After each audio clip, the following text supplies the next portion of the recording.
C'est l'histoire d'un père de famille agacé que son adolescente reçoive des publicités pour couches et biberons. Il décide de se plaindre auprès du gérant du supermarché local en estimant qu'il est inadmissible que l'on veuille faire de sa fille une future mère. Et puis il revient 2 jours plus tard, pour s'excuser cette fois.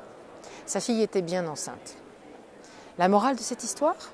Les algorithmes qui analysent notre consommation, nos data, en savent long sur nous, même des choses que nous ignorons. Cela se passe à Minneapolis, États-Unis, mais également tous les jours en Europe. C'est le monde des big data qui est arrivé, où nos actions sont prévisibles, nos achats conditionnés et nos comportements sont des marchandises que s'échangent et se revendent les géants du web. Un marché énorme. La valeur des données des Européens est estimée à plus de 300 milliards. 1000 milliards en 2020. Depuis 2007, le 28 janvier a été institué comme Journée européenne de la protection des données. C'est une journée destinée à sensibiliser les citoyens. Ils doivent être conscients des traces qu'ils laissent derrière eux sur le web.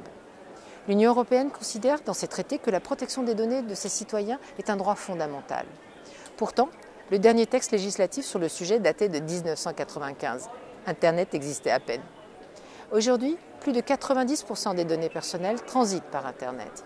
Il était donc plus que temps d'effectuer une mise à jour.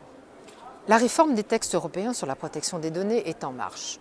Sauf nouveau rebondissement, elle sera votée courant 2016. Elle prévoit des restrictions, des protections, des recours. Droit à l'effacement, à l'oubli, information sur la façon dont les données sont traitées, encadrement des transferts de données des Européens vers les pays tiers, possibilité de profilage strictement limitée, sanctions en cas de non-respect des règles.